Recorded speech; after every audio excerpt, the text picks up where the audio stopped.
Bambera proceda, por favor, con su interesante presentación. 20 minutos.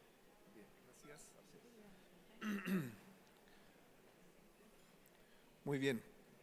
Muy buenos días. Me pidió Juan Pablo que presentara el tema de producir alimentos desde el desierto. Y bueno, yo vengo trabajando en esto hace unos 8 meses aproximadamente. Yo me he dedicado a la innovación durante 34 años. Partí a los 31 trabajando en innovación con grandes empresas, hoy día tengo 65. Y bueno, vamos entonces, el tema es el siguiente. Primero, Chile está conectado con, si me pueden poner el tiempo por favor ahí, Chile está conectado con megatendencias de requerimientos globales. En primer lugar, estamos transitando todo el mundo hacia energías sostenibles, hacia carbono neutralidad. Toda la minería chilena está conectada con esa locomotora, porque estamos hablando de cobre, litio, los autos eléctricos. Además, el norte está preparado para el tema solar, está preparado para el tema hidrógeno, o sea, estamos súper conectados. Gran oportunidad, como decían los panelistas anteriores. Y segundo, el mundo va a tener que alimentar a 9.000 millones de personas. La Nación Unida en sus objetivos de desarrollo sostenible tiene esto de hambre cero al 2050. Chile es un tremendo productor de alimentos y ha crecido, o sea, hoy día Chile es el país exportador de alimentos número 25 del mundo. Ojo, Holanda es el número 2. Con así un poco de terreno, con así un poco de población, y es el número 2 después de Estados Unidos. Este es un tema de tecnología y productividad, no solamente de agua y de tierra y de clima. Esto es tecnología. Y todos los cambios que estamos viviendo en el mundo tienen que ver con las tecnologías. Y Chile tiene que ser muy bueno creando nuevas tecnologías para superar los problemas. Tenemos desde Santiago hacia el norte, tenemos una mineroeconomía de 1.500 kilómetros. Y desde Santiago hacia el sur tenemos una bioeconomía, y le llamo bioeconomía a todo lo que tiene que ver con lo biológico, o sea, alimentos, forestal, celulosa, pesca, etcétera. O sea, es cierto que hay agricultura en Arica, pero estoy hablando del Pareto. O sea, el 80% de nuestra producción de alimentos y más está en el sur, no está en el norte. Entonces, tenemos de nuestras exportaciones, de nuestras exportaciones, 55.000 millones de dólares vienen de minería, 28.000 vienen de la bioeconomía. Eso es el 85% de todas las exportaciones de Chile. Se acabó Chile. Si nosotros no exportamos televisores, no exportamos automóviles ni chips, eso es lo que exportamos. Así es, minería y bioeconomía. Y punto. Ahora, y en eso hemos sido buenos. Y zapatero a tus zapatos. Tenemos que ser mejores en eso que sabemos hacer. Pero ojo, que el 71% de las exportaciones de alimentos son agroalimentos. Porque también están los salmones, que no es agroalimento, pero es bioeconomía. Pero el 70% es agroalimentos, que es el agro, los que estamos acá, ¿no? Y ojo, que por 10 años Perú no solamente viene siendo una amenaza para Chile, sino que ha superado a Chile en varias dimensiones. Ojo que Perú viene creciendo 45% en este tiempo, en estos 10 años, y Chile viene creciendo 30%.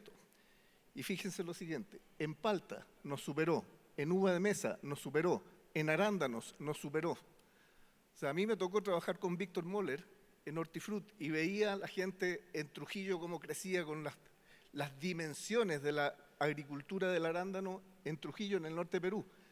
Ahora, ¿y eso a qué se debe? Principalmente un proyecto de inversión tremendo que hizo Perú, que es el Trasvase Olmos, que es un túnel de 43 kilómetros, que tiene un diámetro de 3 metros, que conduce agua desde el río Huancabamba hasta el desierto de Lambayeque, en el norte de Perú, cerca de Trujillo, y eso era desierto. Eso era desierto. Y en esas condiciones de clima, uno le saca más rinde a la tierra, porque en el fondo no hay un invierno en que llueve y llueve y llueve, pero tienen agua, porque la trajeron desde el otro lado de la cordillera, por decirlo así. Un proyecto adjudicado en el 2006, ojo, se demoraron como 80 años, ¿eh? en articular ese proyecto, 80 años. Pero al final lo sacaron, con corrupción y todo, pero lo sacaron, porque ese proyecto lo hizo Odebrecht. ¿Ya? Pero en el fondo ese proyecto hoy día funciona y está regando 24.000 hectáreas de desierto que convirtieron en un vergel exportador de alimentos. Ya, Chile tiene 1.500 kilómetros de desierto, territorios mineros, desérticos. Y hay un supuesto convencional que es no hay agua en los desiertos. Bueno, yo empecé a investigar esto porque cuando uno hace innovación tiene que desafiar los supuestos convencionales. Eso es lo que hace Elon Musk, desafía el supuesto convencional de que el auto eléctrico no es viable, no es rentable. Bueno, pero ¿cuáles son los principios físicos, la fenomenología física que impide que algo ocurra? ¿Cuáles son los blockers, como dicen en inglés? Blocker, que bloquea. Bueno, aquí el agua. No hay agua en el desierto, porque el clima igual es bueno. O sea, vayan a Tarapacá, Iquique, fabuloso. Arica, fabuloso. Entonces uno dice, este campo de Agrícola Yaigüen, en Osorno, este paisaje no es viable en el norte. Bueno, pero fue viable en Lambayeque, ¿por qué no podría ser viable en Tarapacá? O sea, ¿por qué no? Es que no hay agua. Ya, y ahí, ojo, los 1.500 kilómetros de desierto de Chile están en la costa. Y ahí hay agua. Ya, pero es agua de mar y agua salada, no sirve. Ya, pero momento. Y ahí fue cuando yo hice un primer descubrimiento que para mí fue así como, oh, wow. Chile tiene 22 plantas desaladoras de agua justo de Santiago hacia el norte, justo donde están los desiertos. 22 plantas con 8.200 litros por segundo. Me puse a investigar Israel. Mi hijo me dijo, no hables de Israel. No importa, yo me puse a investigar Israel, me leí un libro entero de Seth Siegel, fabuloso, que es la historia de Israel, pero desde la historia del agua. Porque Israel, desde 1930, 20 años antes de ser gobierno, estaban estudiando cómo llevar agua al Negev, al desierto. Y hay un libro fabuloso que se llama Let There Be Water, extraordinario. Bueno, hoy día Israel tiene soberanía hídrica, poder decirlo así. O sea, el 90% del agua potable viene de plantas desaladoras, 5 plantas, 25.000 litros por segundo. Chile, 8.000. Chile, en 4 años más, va a tener el doble, porque todas las compañías mineras tienen que construir plantas desaladoras para dejar de usar aguas continentales. Israel tiene 5 plantas desaladoras, 25.000 litros por segundo. Arabia Saudita tiene algo así como 5 veces Israel en agua potable desalada. En Doha, lo mismo, toman agua potable que viene de plantas desaladoras. Israel, el 90% del agua de riego viene de plantas de tratamiento de aguas servidas. El 90% del riego, pero es agua pura. Estúdienlo. Bueno, y fíjense lo que dice el presidente de BHP Escondida, que en Chile aspiramos a reducir completamente el uso de agua fresca al 2030. ¿Y qué vamos a hacer con las aguas continentales que la minería va a dejar de usar? Entonces ahí, watch out. Ahí hay una oportunidad. Partamos por Arica. Ustedes han estado en el Valle de Azapa, en el Valle de Utah, fabuloso, extraordinario. Estos valles son un ejemplo de agricultura en el desierto. Extraordinario, es rentable, es atractivo, es sustentable, pero no es escalable. Porque hay mucho territorio, el 72% de las tierras de la región de Arica, Parinacota, está en manos de bienes nacionales. O sea, tierra hay, no hay agua. Ah, pero construimos un tanque, Chironta se llama, en Arica, y que fue inaugurado en abril de este año por el presidente. Ya eso nos permite pasar de 1.800 hectáreas a 2.900. Ya, pero 1.000 hectáreas no emociona esta sala. O sea, 1.000 hectáreas, si tenemos en Chile 350.000 hectáreas de frutales, solamente frutales, 350.000. Entonces hay que buscar un proyecto potente, como lo hizo Olmos en Perú, que van a llegar a 45.000 hectáreas. Ya, yo creo que en Chile podemos llegar a 100.000 hectáreas en el desierto. Tengo que probarlo y estoy en la... Toda innovación tiene una etapa de research, de investigar el problema, porque si tú no entiendes bien el problema, no podéis parir una solución. Imposible. Hay que entender en profundidad el problema. Ayer yo estudié en la Santa María, Ingeniería Civil Eléctrica, y me entrevistaban de la universidad qué creía yo que tenía que cambiarle las mallas curriculares, y le dije, mira, una vez yo conversé con don Humberto Maturana, y le contaba que trabajaba en innovación. Me dijo, Iván, lo primero que hay que hacer cuando uno va a innovar en algo es saber qué es lo que no va a cambiar. Entonces yo le decía a este profesor de la Santa María, lo que no tienes que cambiar son los primeros 4 años que te enseñan física, matemática, química, para que esos niños salgan preparados para entender profundamente la física del problema. La física, la termodinámica. Bueno, Arica, fíjense, maracuyá, papaya formosa, están produciendo frutos tropicales muy atractivos, es muy rentable. Yo preguntaba, ¿cuánto cuesta una hectárea aquí en Arica? 300 millones de pesos. Me dijeron lo mismo que me dijeron en Quillota, 300 millones de pesos. Entonces, chuta, estamos copados. Y ojo que con 1 litro por segundo riegan 4 hectáreas. Ya, ahí hay un desafío. ¿Podemos llegar a 8 hectáreas con 1 litro por segundo? Porque yo creo que la mayoría de los agricultores ni siquiera mide cuántas hectáreas riega con 1 litro por segundo. Pero el agua es fundamental. Y si sobra agua, ni lo vas a medir. Y si es gratis, peor. En el libro de Israel decía que un principio fundamental fue que el agua tiene precio y el agua no se regala. Bueno, yo creo que eso está correcto. Bueno, seguí la búsqueda en Tarapacá. Me arrendé un apartamento en Iquique, una Tucson Hyundai, y me recorrí todo el desierto entero. Conversé como con 40 agricultores para ver qué onda, o sea, cuál es la realidad. Y fíjense que es interesante, porque Tarapacá tiene 3 franjas en el fondo, la franja costa, la franja pampa y la franja cordillera. La mayoría son pueblitos, porque el 93% de la población vive en Iquique, 200.000 personas y 150.000 personas en Alto Hospicio.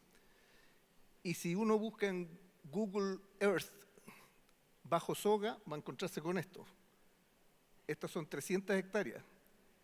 300 hectáreas que están cultivando hortalizas, pimentón, tomate, ají, etc. Y fíjense, ese invernadero lo construyó Felipe Chura, un joven que me dijo, yo le dije, ¿tú eres de aquí de las quebradas de Mamiña? No, me dijo, yo soy peruano, soy de Puno.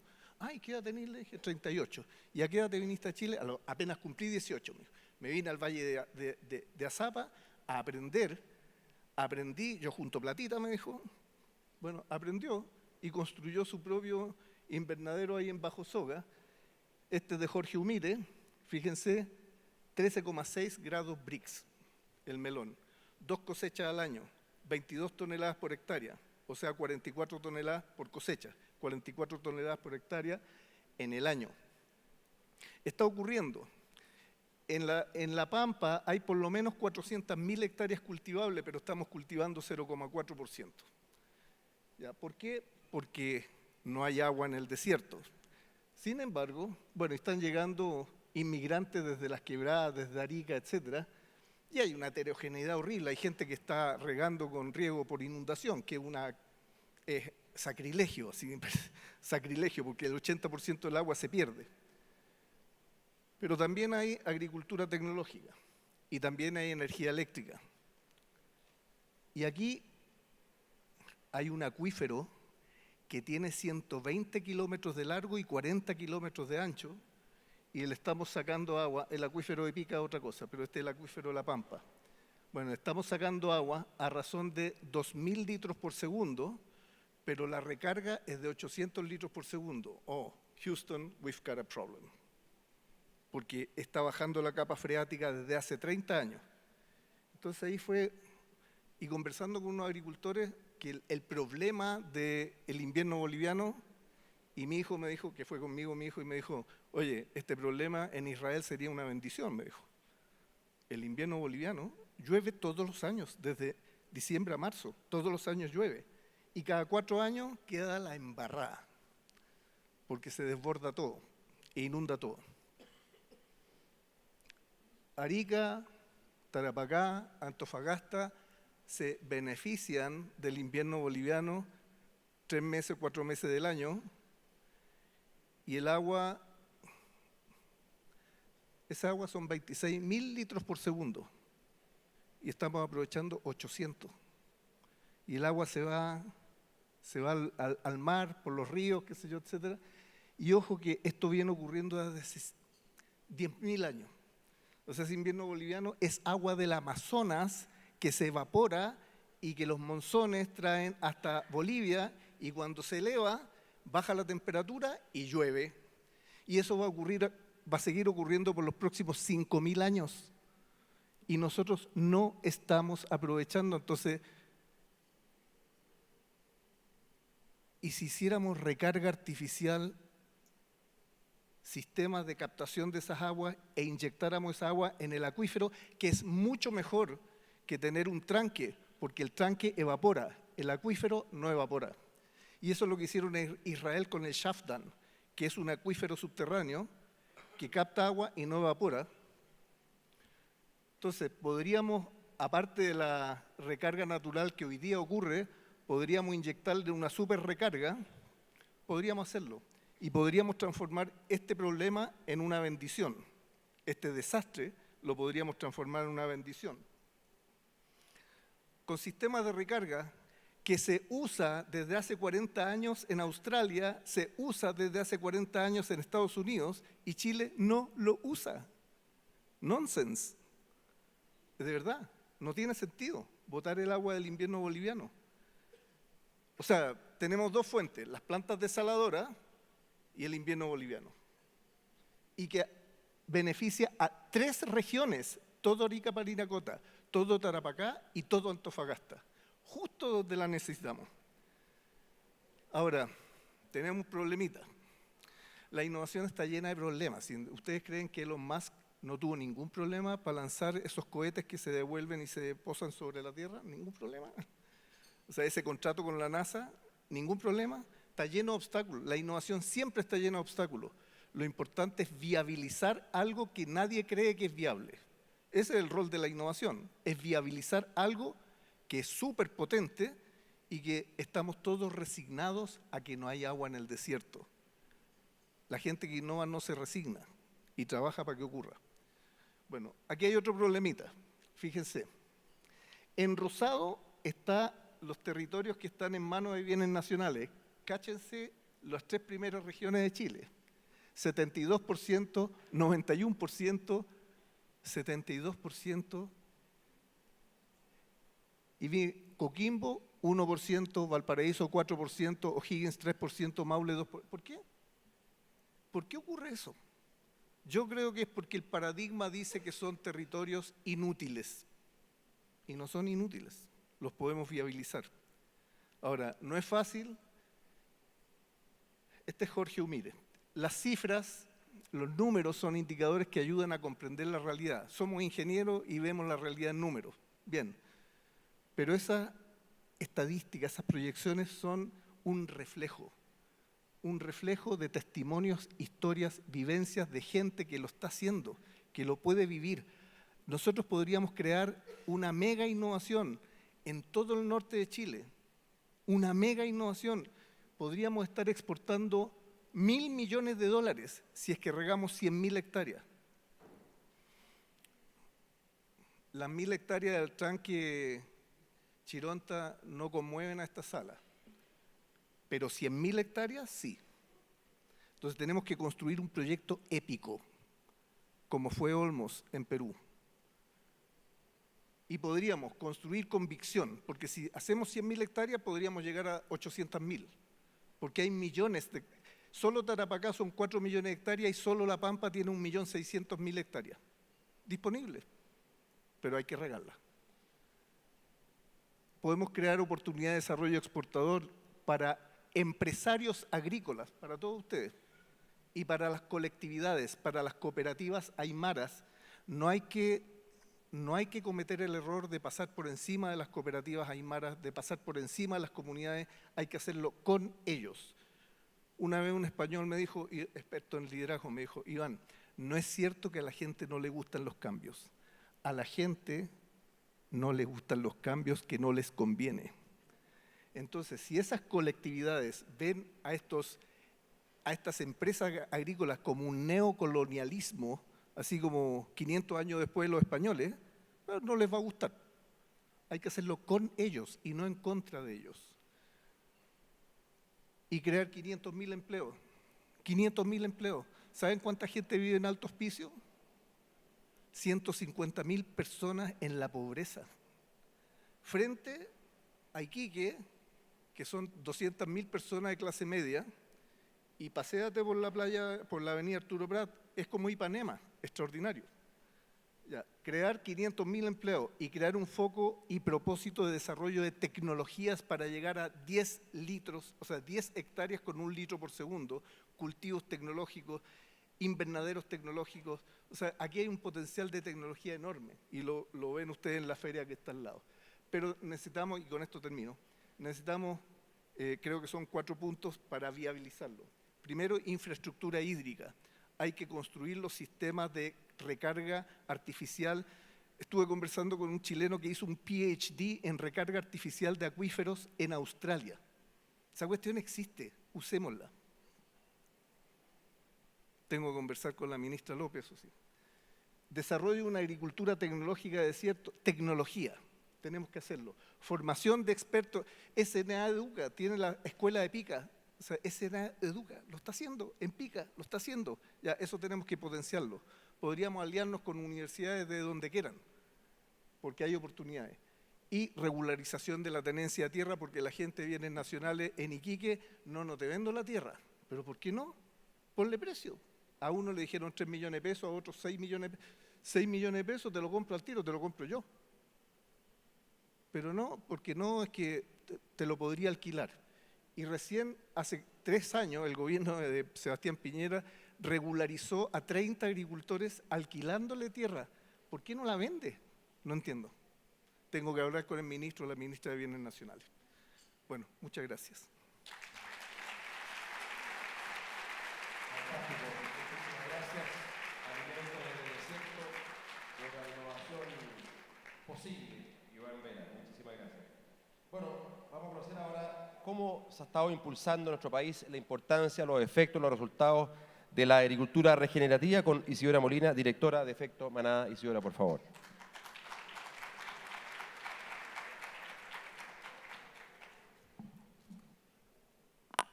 Buenas tardes.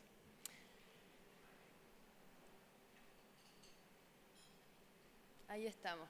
Bueno, soy Isidora Molina, fundé Efecto Manada hace algunos años y quiero agradecer esta oportunidad porque una de las barreras de entrada para practicar la agricultura y la ganadería regenerativa es justamente la falta de información y la falta de difusión.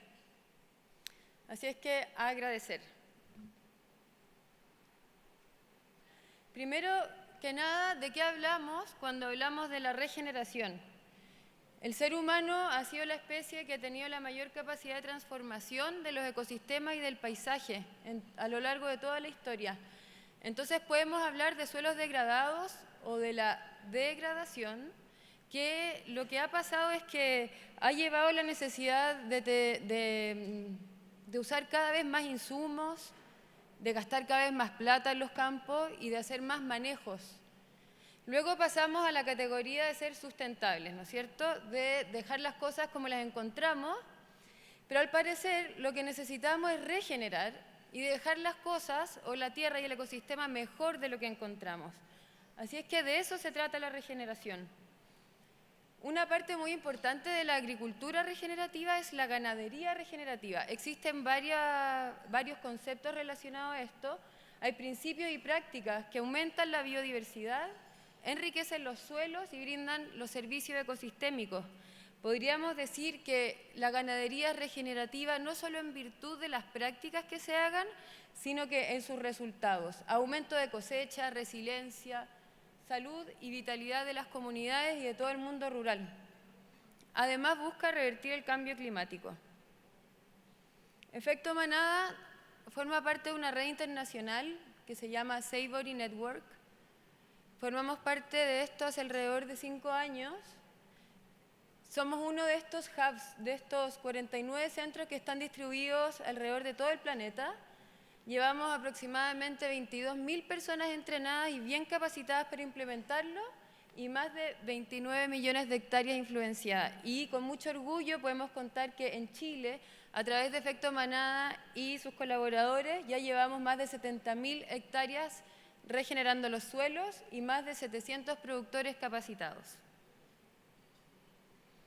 Elegimos una metodología que ha facilitado grandes y profundos cambios en los campos y ya también está empezando a hacer cambios en las políticas públicas muy de a poco, pero ya partiendo, y se llama manejo holístico. Es una metodología para la toma de decisiones y planificación de proyectos regenerativos. A veces es un poco complicado explicarlo y a veces suena un poco engorroso hablar o entender qué significa esto a la ganadería regenerativa, pero la verdad es que es algo muy sencillo y hay algunos elementos que tenemos que tomar en cuenta y comprenderlos profundamente para después llevarlos a la práctica. Esta metodología lo que busca es precisamente el pensamiento holístico, no solamente pensar en 1 o 2 indicadores, sino que pensar en todos los factores que podrían influir en el manejo de un campo, de una empresa, de una familia, de cualquier tipo de organización, incluso de una organización política. Es pensar en quiénes somos los que estamos tomando las decisiones, hacia dónde vamos y qué es lo que queremos y qué recursos tenemos. Hay algunas claves en la ganadería y en la agricultura regenerativa. La primera es entender que la naturaleza funciona como un todo y que nosotros como seres humanos formamos parte de ella y tenemos un gran poder de influenciarla. Si es que nosotros, un ejemplo que es bastante claro, si nosotros usamos un antiparasitario, no vamos a matar solamente un parásito, ¿no es cierto? Vamos a matar un montón de otros organismos y esto nos lleva a veces a consecuencias no intencionadas. Así es como deberíamos entender nosotros a la naturaleza y así como con ejemplos como ese, que podría sonar algo negativo, también hay ejemplos positivos. Si aumentamos la cobertura del suelo, aumentamos la capacidad de fotosíntesis, el secuestro del carbono, la capacidad de infiltrar el agua, la capacidad de retenerla y que no se evapore tan rápido, por ejemplo. Luego, un concepto muy interesante y que es desde donde salió esta metodología es la distribución de la humedad a lo largo del año. Hay ambientes que tienen distribución constante, podría ser el bosque siempre verde, las zonas tropicales, y esos ecosistemas no dependen de manadas de herbívoros, aunque sí pueden haberlos y es contextual, y sí pueden hacer bien y regenerar también los suelos. Hay otros lugares, que es aproximadamente 2/3 del mundo, donde la distribución de la humedad es estacional, y en esos ambientes los herbívoros son indispensables. No es como que puedan estar, sino que se necesitan. Ahí hay muy pocos microorganismos en el suelo, hay muy poca humedad y esto hace que el material vegetal no pueda ciclar. Ahí viene el rol de los herbívoros que vienen en sus intestinos, saliva, pezuñas, etc. La humedad y la capacidad de restablecer los procesos del ecosistema. De ahí que viene esto que el ganado puede mejorar la salud de la tierra y ligado a una relación que ha existido siempre, que es la de la presa y el depredador, donde las presas, estas manadas, se juntan en grupos y se van moviendo. Esto hace que haya un consumo homogéneo de las especies, que haya un pisoteo y un elemento que nosotros intentamos imitar siempre, que es el impacto animal. La distribución del movimiento y el impacto que tienen las pezuñas y todo lo que hay además del consumo de especies a través de los herbívoros. Y lo último es que el tiempo es mucho más importante que la cantidad de animales. La cantidad de animales es importante porque tenemos que alimentarlos y producir bien. Pero el tiempo en que permanecen los animales en un potrero o que el tiempo que se demoran los animales a volver un potrero va a ser la diferencia entre el sobrepastoreo y la regeneración de esas raíces y la capacidad nuevamente de la fotosíntesis, de que puedan semillar, tener las flores, y esto hace que se pueda recibir un montón de especies, además de estos pastos. Con estas herramientas, que vendría siendo principalmente el impacto animal y el descanso o periodos de recuperación de estas praderas, sobre todo de las especies perennes, lo que hacemos es trabajar con estos 4 procesos del ecosistema. La fotosíntesis, que ya lo hablamos, que es la producción de biomasa. Luego, y que es muy importante, el ciclo del agua. y lo que estábamos hablando. Nosotros es imposible que hagamos que llueva ni el doble, ni el triple, ni un poco más, pero lo que sí podemos hacer es infiltrar y retener el agua el doble, el triple y mucho más, porque preparamos al suelo para estas lluvias que además de ser más escasas son más intensas, y cuando llueva el suelo va a ser capaz de que se infiltre, que se retenga y con el suelo cubierto de que no se evapore, sino que evapotranspire, que es la forma más eficiente de usar el agua.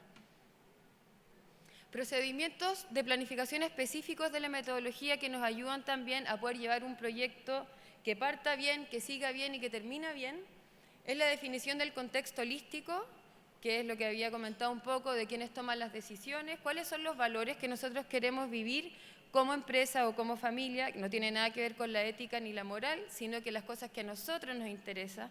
Y yo creo que en esta sala compartimos un montón de cosas, ¿no es cierto? Producir alimentos, la resiliencia, la vida en el campo, entre otras muchas cosas. La planificación de la tierra es bien similar al ordenamiento predial, que junto con la planificación financiera van a permitir y se van a retroalimentar con esta planificación del pastoreo donde imitamos los patrones de la naturaleza. Y ahora les voy a mostrar algo que así de buenas a primeras no se entiende mucho, pero lo que quiero mostrar es que este es como una carta Gantt o algo así, un chart de planificación y control del pastoreo. Al medio está dónde están los animales y en qué potrero, pero alrededor está todo lo que puede influenciar en el movimiento de los animales. Están los manejos de los animales, las vacaciones o cuando no hay alguien que pueda moverlos, si es que hay alguna temporada de inundación, temporada de incendio, cosa de llevar a los animales a pastorear justo antes de que pueda provocarse un incendio.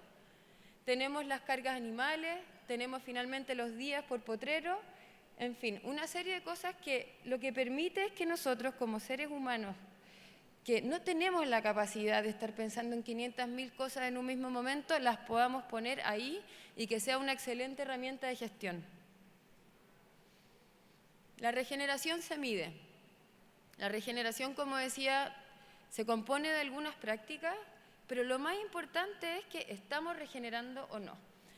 Es por eso que hace aproximadamente 4 años trajimos una metodología de medición de resultados ecológicos que se llama EOV, Ecological Outcome Verification, que mide todos los años qué es lo que está pasando en un campo. Hay una línea base donde se mide infiltración de agua, capacidad de secuestro de carbono, biodiversidad, y todos los años se van midiendo otros 15 indicadores de la salud del suelo, que también tienen que ver con la biodiversidad, también tienen que ver con la capacidad de infiltración de agua en el suelo, mide cómo están funcionando los procesos del ecosistema.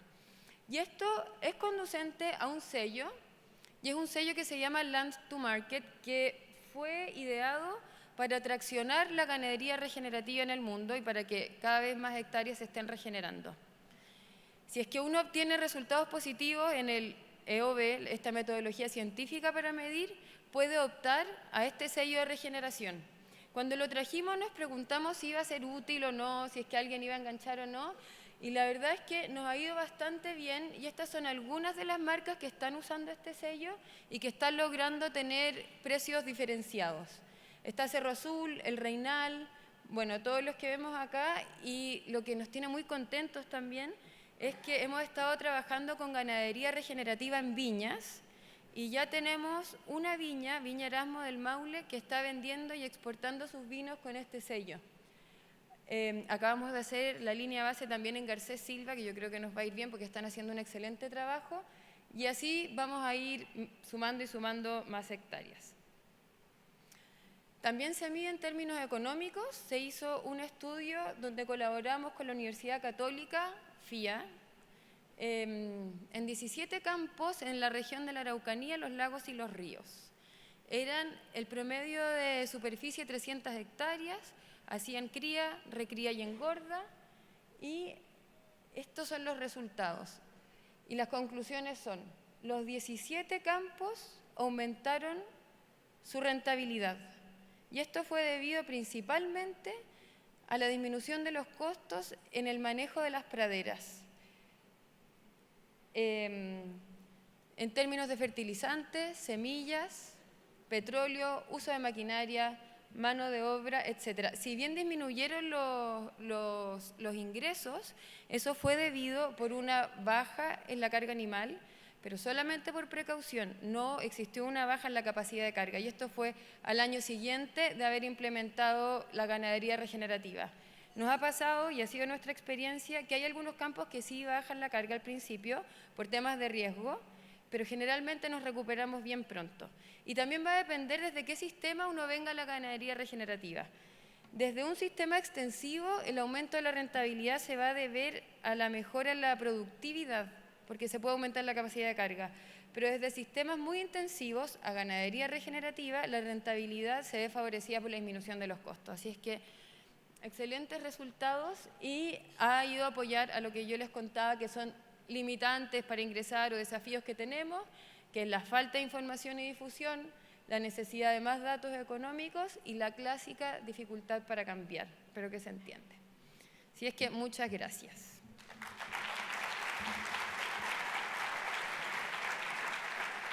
Bien, muchas gracias, Isidora.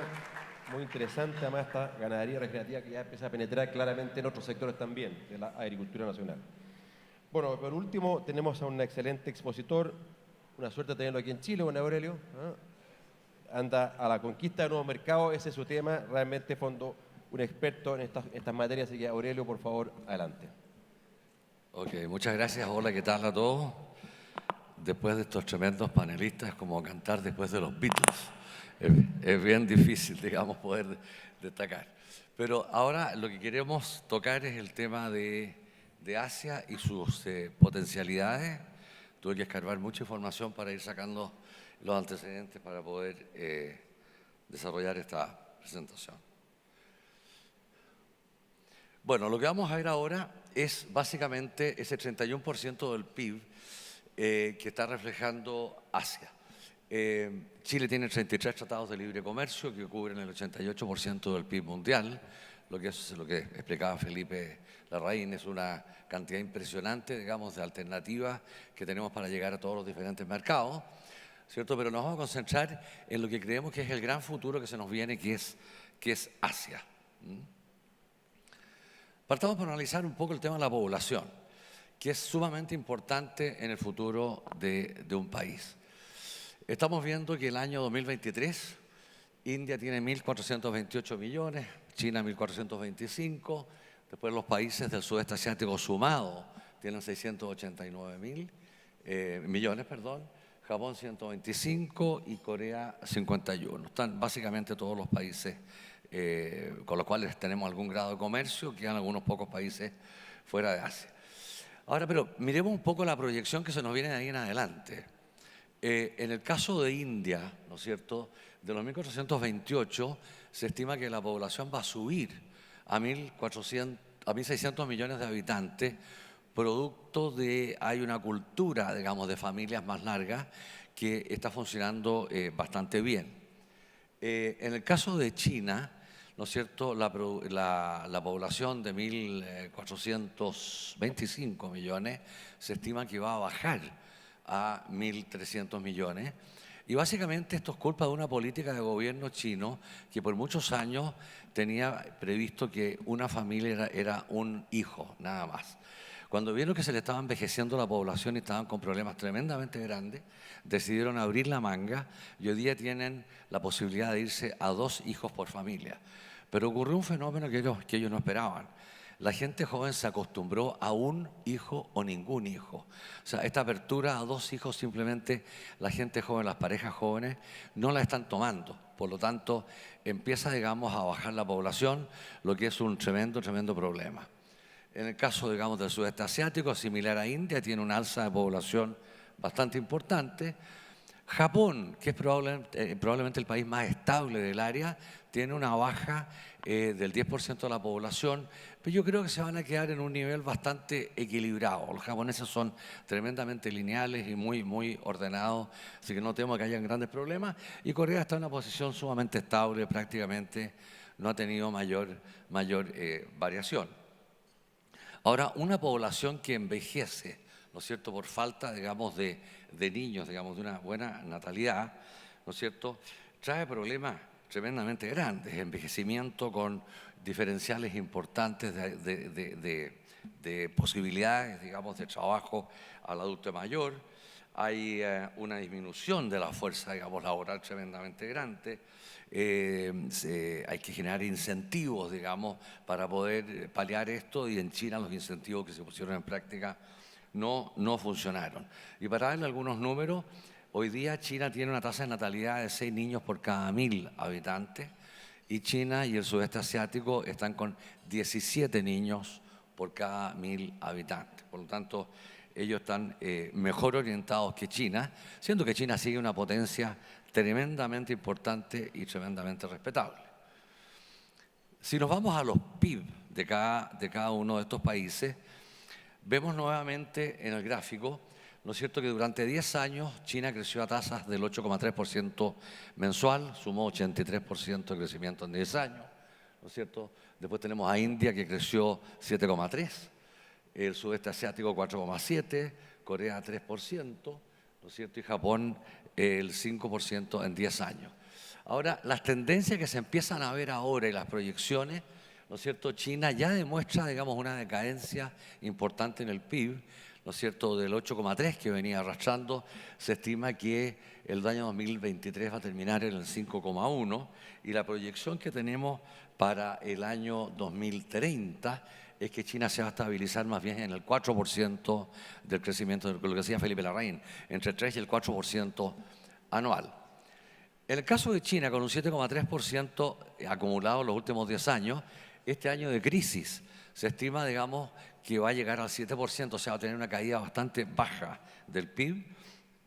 Sin embargo, si proyectamos esto al 2030, se estima que va a estar cerca del 8% de crecimiento. O sea, India va a revertir, ¿no es cierto?, esta situación que no es nada favorable. Y en el caso del sudeste, ¿no es cierto?, del 4,7 se baja al 4,5, y se estima que para el año 2030 va a volver al 6% de crecimiento. O sea, tenemos el caso de China, que va claramente en decadencia, siendo por lejos el país más importante de la zona, y tenemos otros países como India, el conjunto, digamos, del ASEAN, que son los países del sudeste asiático, que tienen, digamos, grandes perspectivas. Y luego tenemos a un Corea y un Japón que se quedan bastante estables, no hay mayores modificaciones. Corea baja un poco, pero vuelve luego al 3%, y tenemos a Japón, que se queda prácticamente plano. O sea, esa es la proyección que tenemos a futuro, y eso es lo que nos debemos tener mucho cuidado y mucho tiento, talante, digamos, y pasión para ir abriendo los mercados donde realmente hay un potencial atractivo. Con los tratados de libre comercio, digamos, hubo un fenómeno espectacular. Nosotros hemos tenido, digamos, los gobiernos pasados han tenido, digamos, la visión de generar estos 33 tratados y varios acuerdos parciales, digamos, comerciales, que nos han llevado a crecimientos sumamente importantes en muchos mercados. En el caso de los mercados tradicionales, ¿no es cierto?, de China, que son los 3 pilares, que es China, Corea y Japón, tenemos crecimiento que las bases parten de muy baja. En China estamos hablando de un 3000% del año 2000 al 2022, ¿no es cierto?, de crecimiento sobre una base chica. Recuerdo que estos son índices porcentuales, ¿no es cierto? Tenemos a un Japón con un 80% y a un Corea con un 640% de crecimiento. Estos son los países más bien tradicionales, propios, digamos, de la gran potencia en el Asia.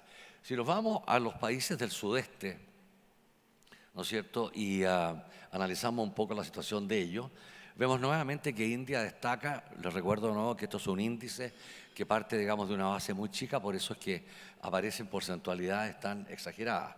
Pero India alcanza un 9000% de crecimiento en estos 22 años, del año 2000 al 2022, ¿no es cierto? Después tenemos un Tailandia, que está también muy activo, con un 340%.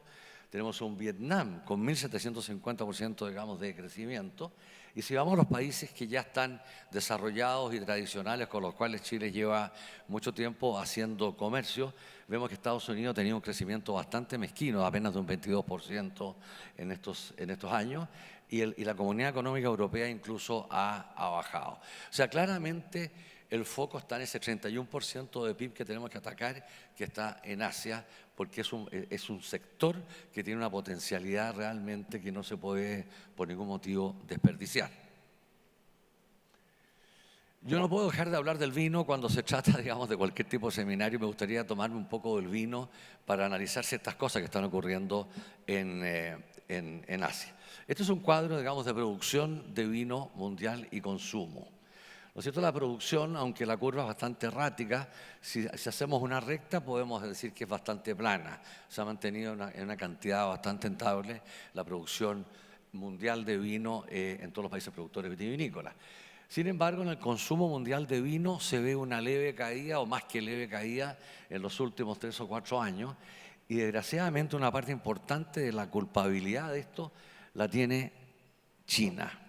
Ustedes pueden ver este gráfico que es bastante preocupante, ¿no es cierto?, donde desde el año 2017 aproximadamente que hubo un boom, digamos, impresionante, muy importante, digamos, de ingreso de vino a China y a muy buenos precios. Viene una caída bastante fuerte que no está dada solamente por la crisis o por el COVID, sino que claramente hay un cambio de hábito y está reemplazando el vino probablemente por bebidas locales o bebidas analcohólicas. Y yo diría que ese es el responsable básicamente de la caída que ha tenido esto a nivel mundial, ¿no es cierto? El consumo de vino, lo que no deja de ser preocupante. Ahora, China, con todos los problemas que estamos viéndole, que tiene una baja población, digamos, al futuro es una población decreciente, que el PIB no es bueno y que el consumo es relativamente bajo, sigue siendo por lejos la principal potencia de todo el área y es donde no podemos por ningún motivo quitar la vista ni quitar los ojos. Respecto nuevamente vuelvo al consumo del vino y quiero destacar acá nuevamente lo que pasa en Asia. Si ustedes ven la evolución del consumo per cápita de vino en las áreas de Europa, Chile, Estados Unidos y Asia, es bien impresionante lo que ha estado ocurriendo en Europa, ¿no es cierto?, en este periodo 20 al 2021, desde el 2000 al 2021, perdón. Europa cae un 12% en su consumo de vino. Chile cae un 13% en el consumo de vino, una gran caída. Estados Unidos es un país que está creciendo bien, tiene un crecimiento de un 33%. Y fíjense lo que pasa, digamos, con Asia. Asia tiene apenas un 0,4%, digamos, de consumo y un 0,4%, digamos, de crecimiento. Lo que significa que en Asia tenemos un potencial tremendamente grande para el vino, lo que me hace, digamos, pensar que no solamente el vino puede disfrutar de esto, porque los países asiáticos son los nuevos compradores.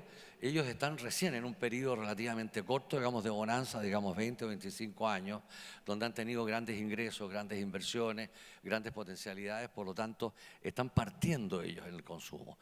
O sea, si tenemos en este minuto una tasa tan baja de consumo, quiere decir que tenemos un tremendo campo que explorar, sea en vino, sea en fruta y sea en general en productos silvoagropecuarios. Así que eso es sumamente interesante y no lo dejemos de observar. Quiero centrarme un poco en el concepto de calidad. Yo acabo de mencionar que esta zona es una zona de consumo relativamente reciente. Eran países tremendamente pobres hace 20 y 25 años, ¿no es cierto? Ni siquiera mirábamos a China 25 años. Nos pasa un poco con India, que no lo estamos mirando con mucho cuidado hoy día, ¿no es cierto? Y de pronto pasan a tener, digamos, grandes niveles de ingreso, inversión, tecnología, desarrollo, y pasan a ser, digamos, compradores. Entonces yo quiero ver cómo afecta, digamos, los niveles de calidad de los productos que exportamos, ¿no es cierto?, a estos mercados. Y aquí, digamos, separé en los países tradicionales, que básicamente son los que mencioné, ¿no es cierto?, China, Corea y Japón, ¿no es cierto? Y el consumo, digamos, de vino a todos los precios prácticamente no sube. Estamos viendo que es un 19%, ¿no es cierto?, del crecimiento que tiene la tabla a todos los niveles de precio. Y si nos cambiamos al lado derecho del cuadro, que son vinos de $50 FOB la caja, que ya es un precio bastante respetable, estamos hablando de $10-12 por lo menos la botella, precio a público, ¿no es cierto? Se mantiene, con una pequeña baja de Japón, se mantiene aproximadamente el mismo 20% que a todos los niveles de precio, lo que es un tremendo mérito, porque a medida que se suben los precios de los vinos, ¿no es cierto?, el efecto es piramidal, se supone que baja el consumo, ¿no es cierto?, y en este caso se mantiene. Y lo que es más alentador aún, si nos vamos a los países del sudeste asiático, ¿no es cierto?, y vemos los países emergentes a todos los precios y en volumen, y en el lado derecho a $50 FOB la caja o superiores. Si hacemos la suma de los crecimientos que prácticamente todos crecen, solamente Singapur no lo hace, tenemos en el lado, digamos, de todos los precios un crecimiento de un 20% en los últimos años, mientras que en los mismos países emergentes, cuando hablamos de vinos caros, estamos hablando que se crece un 30%, o sea, hay un 10% adicional, ¿no es cierto?, de venta en los vinos de los vinos de mayor valor. Esto, insisto, esto es básicamente porque nosotros partimos hace muy poco atacando estos países, mientras que sí partimos hace muchísimos años atacando Estados Unidos y la Comunidad Europea, donde tuvimos que hacer un esfuerzo muy grande por entrar con vinos de bajo precio para lograr batir, digamos, ganarle al mercado. Cuando el mercado de vino chileno estaba muy de capa caída, la única solución que teníamos era atacar lo que se conocía Europa y Estados Unidos y Canadá a precios muy bajos. Y en este caso, como estamos partiendo, digamos, ya con algún conocimiento histórico de lo que hicimos y con países, digamos, de mayor potencia económica, debemos estar concentrados en producir calidad. La calidad es lo que nos va a dar el futuro, ¿no es cierto? Vender vinos, no sé, de $5 la botella o cerezas de $2 el kilo, en fin, no nos lleva a ningún lugar. En este caso, menos es más. Probablemente vendamos vinos de mayor calidad, no cometamos el error que cometimos los países cuando nos iniciamos vendiendo vino y seamos, digamos, tremendamente duros con nosotros mismos en generar calidad para abordar estos mercados.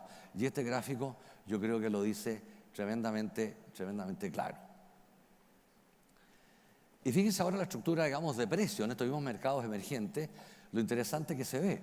Si vamos, digamos, de Malasia, Corea, Tailandia y terminamos en Estados Unidos, Reino Unido y Japón, vemos que el precio promedio, digamos, que estamos logrando parte en $47 en Malasia, ¿no es cierto?, por caja, ¿no es cierto?, y va decreciendo, pero siempre, digamos, en un nivel bastante mejor que lo que tenemos de promedio el día de hoy en Chile. Y en Estados Unidos ya llegamos al promedio de Chile, que es del orden de los $30 por caja. En el Reino Unido ya se nos cae a $26. Y Japón, curiosamente Japón, que es un país, digamos, que podría tener un gran potencial, sigue todavía comprando vinos tremendamente baratos. Entonces, fíjense el tremendo potencial que tenemos desde Malasia hasta Filipinas, ¿no es cierto?, de concentrarnos en producir vinos de ese nivel y no insistir tanto en los vinos baratos que traen volumen, probablemente solucionan problemas de caja puntual, pero no son el futuro ni como debe mirarse el futuro en el caso de los vinos. En el caso, digamos, de la composición de venta, que es el gráfico del lado derecho, también vemos que los países del sudeste asiático consuman un porcentaje bastante respetable, el 22, 18, 19, 20% de los vinos que están sobre $50 la caja FOB, y cuando ya nos vamos, digamos, a Estados Unidos, en fin, Japón, ya se cae al 10, al 8, al 4%. O sea, están dispuestos a pagar bien y están dispuestos a comprar volúmenes. Por lo tanto, no desperdiciemos esta gran oportunidad que se nos está dando, que sí la desperdiciamos en algún minuto cuando partió el mundo, digamos, de la exportación del vino, que no es tanto, es de los años 90 básicamente. Y la fruta no es muy distinto. Vemos un poco en el caso de la cereza, ¿no es cierto?, que estamos enfrentando, digamos, una situación que nos tiene un poco enredados a todos. No sabemos realmente para dónde vamos. Se estimaban 100 millones de cajas este año, digamos, de cereza. Aparentemente la cosecha viene más corta, son 80 millones, ¿no es cierto? Pero la cantidad de plantación que tenemos, digamos, es muy grande. Y nuevamente aquí tenemos que optar por algo, ¿no es cierto? Abrir mercados, que es una alternativa absolutamente viable. Y la otra es dedicarnos a los calibres buenos. Si vamos al calibre más bajo, digamos, es el XL, y lo comparamos con el más alto, que es el 4 Jumbo, tenemos que la diferencia de precio es un 154%. O sea, infinitamente mejor producir 7.000 kilos de ese 4 Jumbo que 15.000 kilos, digamos, del calibre chico, y generando un problema, además, digamos, en el mercado de prestigio, ¿no es cierto?, que debemos conservar. Y entre el Jumbo y el 4 Jumbo hay un 78% de mayor precio, que también debemos cuidarlo. O sea, mensaje para los productores de cereza: dediquémonos a la calidad, no nos dediquemos a la cantidad. Bueno, y India, por ahí ustedes vieron en la pasada algunos gráficos muy alentadores de población, de PIB, de crecimiento, de inversión, ¿no es cierto? Y es el gran horizonte que tiene Chile, digamos, y lo vamos con mucho optimismo, ¿eh? El año 2027 se espera que sea la tercera economía más grande del mundo. Más del 65% de la población es de menos de 35 años. Y con un PIB, digamos, del orden del 6 al 7 o al 8% en 10 años más, ¿no es cierto? La gente joven que tiene hoy día entre 15 y 20 años van a tener 30 años, pero con un ingreso per cápita súper atractivo para ser grandes consumidores de todo tipo de productos. Los jóvenes y las mujeres en India están aumentando mucho el consumo, en el caso del vino, probablemente la fruta no es tan así.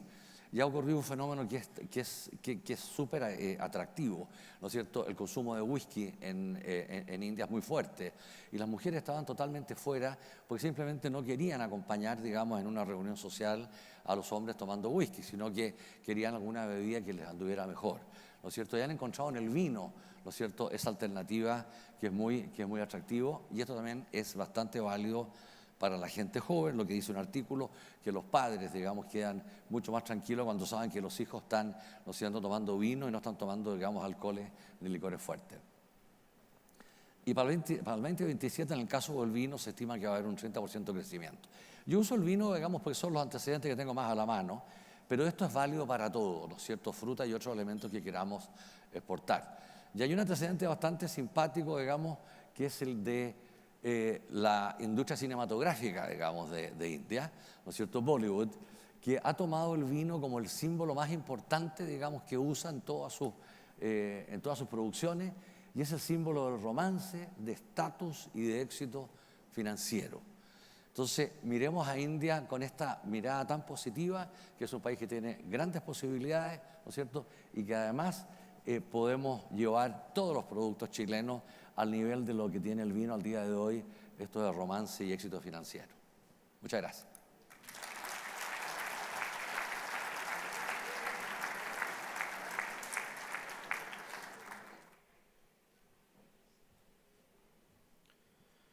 Muy bien, muchas gracias, Aurelio, por tu clara exposición y por transmitir tu gran experiencia en la conquista de importantes mercados para nuestros productos agrícolas. Muchos desafíos, sin duda.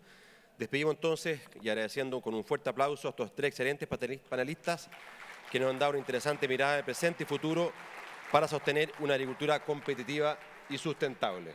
Los invito entonces a bajar para ir finalizando nuestra Anagro. Les recuerdo, mientras tanto, que pueden etiquetarnos en redes sociales a través de nuestra cuenta @SNA_Chile o en el hashtag GatoEnagro2023. Al finalizar, quisiera referirme a dos importantes iniciativas que ha impulsado la SNA. Se recordarán que el año pasado anunciamos aquí el desarrollo de un curso de liderazgo gremial en conjunto con la Universidad de San Sebastián. Y con orgullo queremos contarle que ya se han desarrollado la primera versión con 25 egresados y en estos días se está desarrollando una nueva segunda versión con 30 nuevos alumnos. El éxito que ha tenido habla que hicimos un buen diagnóstico de una necesidad real para el desarrollo de nuestros gremios. Los invito a ver el siguiente video.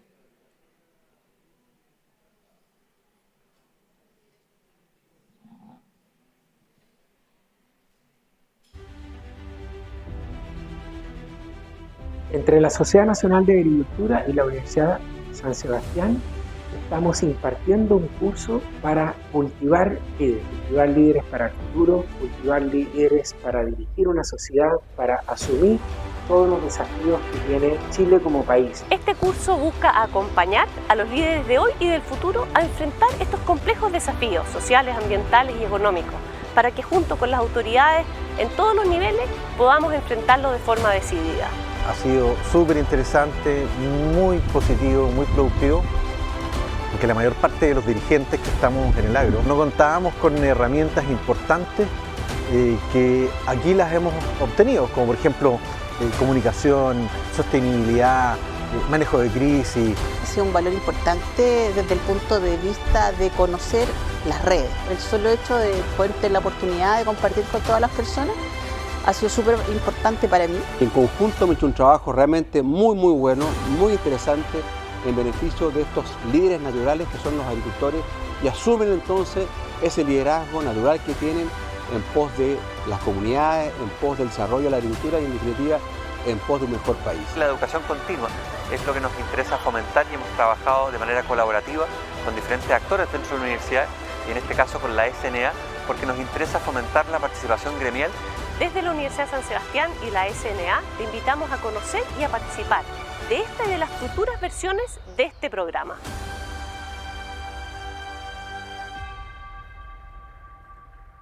Muy buena cosa. La verdad que estamos muy contentos justamente capacitando a los presentes y futuros dirigentes gremiales para nuestra agricultura. En segundo término, quiero informar a ustedes que en torno a nuestra iniciativa Conectagro, que ha pretendido conectar el mundo del emprendimiento e innovación de nuestro país, en donde sin duda hay mucho talento, con las necesidades de innovación de nuestros agricultores, ya vamos en la tercera versión de nuestro concurso y pitch Conectagro, con más de 100 proyectos, muchos de ellos presentes en la feria CEFI Agrotech, que deben ir a ver, 30 finalistas y 2 ganadores. Y ya hay un tercer ganador que conoceremos en la Feria de Innovación que desarrolla la Fundación Emprende tu Mente en el Parque Bicentenario Vitacura este próximo 17 de noviembre a las 14:30 horas. Están todos invitados, por cierto. Los finalistas de este año presentes en nuestra Anagro 2023, que andan por aquí, son realmente extraordinarios. Por último, y para finalizar, queremos agradecer a todos los panelistas que participaron esta mañana y sus interesantes exposiciones, los que nos permitió conocer la realidad de Chile y del sector, los desafíos que se vienen y también sacar lecciones. Gracias también a nuestros auspiciadores por hacer posible este encuentro. Me refiero a ANASAC, a la Asociación Chilena de Seguridad, al Banco de Chile, al Banco Santander, a Colún, a Dercomac, a Rabo Finance y a nuestra querida Radio Agricultura. Finalmente, un gran agradecimiento a todos quienes participaron en nuestro seminario, ya que gracias a ustedes, después de 19 años, Enagro sigue siendo el encuentro más importante y emblemático de nuestro sector. El seminario completo será subido al canal de YouTube de la Asociación Nacional de Agricultura y las presentaciones estarán hoy en la tarde en nuestro sitio web www.sna.cl. A quienes aún, por alguna razón increíble, no hayan contestado la encuesta aquí, les recuerdo que la importancia que tiene que lo hagan, que también se las enviaremos por email, porque nos interesa mucho, y están todos invitados a seguirnos en nuestras redes sociales de Instagram, Facebook, LinkedIn y X. Nos vemos en una próxima oportunidad. Que tengan una excelente tarde y muchas gracias. Y no se olviden de pasar a la Feria CEFI Agrotech.